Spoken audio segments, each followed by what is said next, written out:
Sembra che gran parte dei monumenti importanti degli Stati Uniti sia una copia di quelli europei e italiani.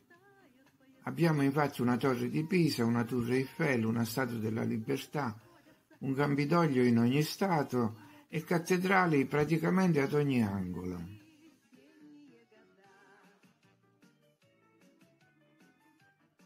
Se poi esaminiamo i monumenti e gli edifici del Canada, notiamo che la situazione è la stessa. Per quanto riguarda brevemente la storia del Canada, sembra che queste terre siano state esplorate per la prima volta da Giovanni Caboto nel 1497 e da Sebastiano Caboto nel 1509. Divenne in seguito una colonia francese e questa situazione durò per 100 anni, finché non fu conquistata dagli inglesi, con la battaglia di Quebec nel 1763. Sembra che la parola Canada derivi dalla parola Kanata, con cui gli Irochesi chiamavano alcune di queste terre. A me ricorda la parola Khan, di origine altaica, che significa principe delle stirpi tartere e rimanda a sua volta alla Tartaria e ai vari Khanati. E questo spiegherebbe molte cose, soprattutto sulla somiglianza dei monumenti canadesi con quelli europei e russi. Forse la matrice è comune. Il Canada in genere si associa, a causa di rimembranze scolastiche, a un territorio freddo, innevato, con grandi laghi e vaste foreste. I nomi delle città ricordano l'Inghilterra e la Francia, ma chissà quali erano i vecchi nomi di quegli insediamenti. I nomi originali dovevano contenere informazioni interessanti, per questo forse sono stati cambiati. Le città canadesi sono circondate da enormi aree coltivate, con grandi possibilità lavorative, per cui in passato si sono sviluppate le correnti migratorie dall'Europa. E poi c'è l'iconografia che accompagna i ricordi di ogni paese, i cacciatori di pelle e i pescatori, gli orsi, i nativi e le giubbe rosse, la famosa polizia a cavallo. Per quanto riguarda il passato di questo paese, anche qui c'è stato il periodo della colonizzazione, delle guerre con i nativi, dell'indipendenza. Quasi una storia fotocopia degli Stati Uniti. E questa somiglianza, come detto, risalta anche nei monumenti.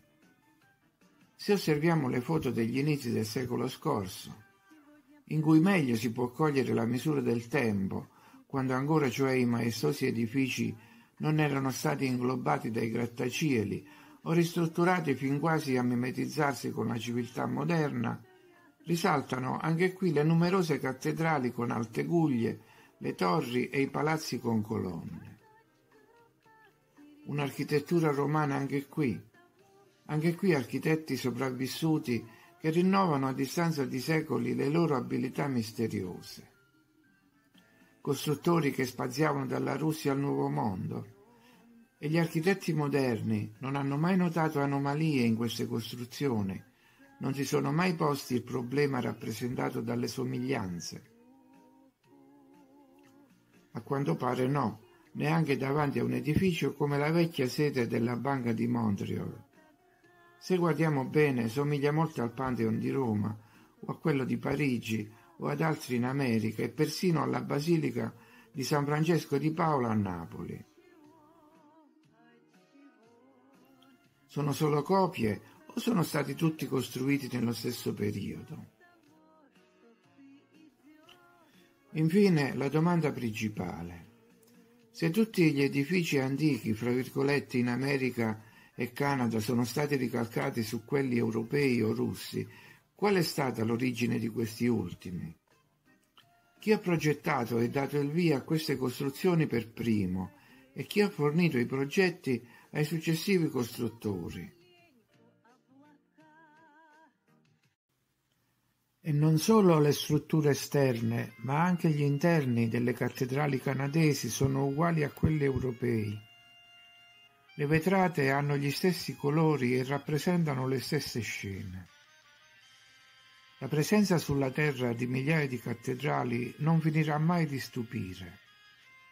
Resta un mistero che va oltre lo stadio di progettazione ed esecuzione. A volte si ha l'impressione che siano state prese da uno scatolo di costruzioni, come quelli dei bambini, e sistemate una per villaggio. Anzi, in molte città ce ne sono più di una. A Toronto ne abbiamo 3. Anche nella vecchia Riga se ne contano 3, più una costruzione simile che dovrebbe essere il municipio. E a breve distanza l'una dall'altra. A Lübeck addirittura una decina. Sistemate come nel gioco del Monopoli, per dirla tutta, o come in quei giochi virtuali che simulano la costruzione delle città.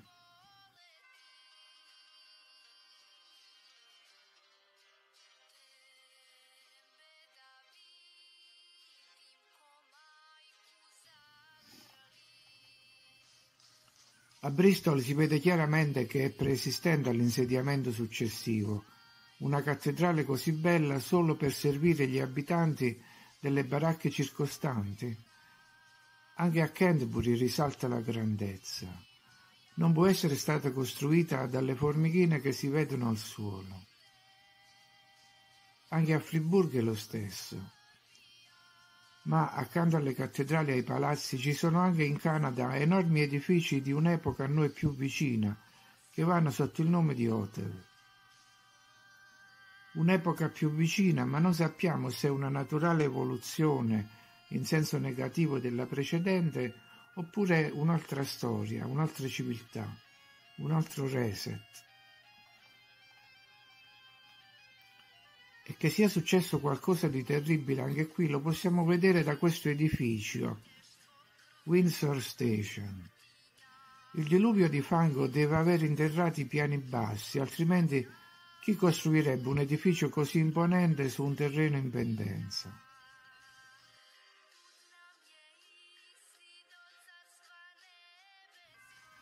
Tornando agli hotel, alcuni ancora con i colori originali, anche questi sembrano avere una matrice comune, senza frontiere fra Canada e Stati Uniti.